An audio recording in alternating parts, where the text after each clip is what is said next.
Boosh na naman. So, day 54 of doing this katatawanan.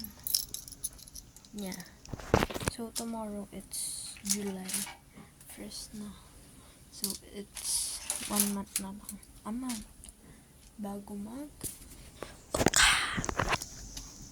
ayun na guys, I'm not totally prepared. Physically and mentally. Pero yun nga. Panangin.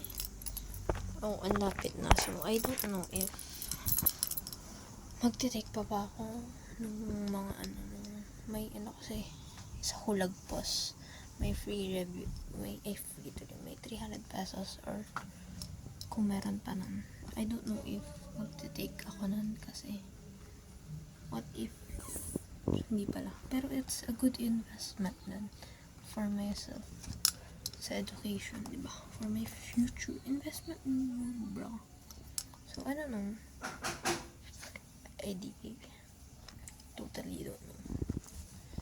So, sabihin ko na lang bukas if pag-isipan. So, ayun, ipasok ko. Ayoko na.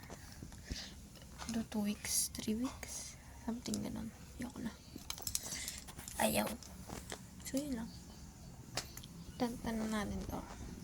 Day 53 ng katarantaduhan. Ito.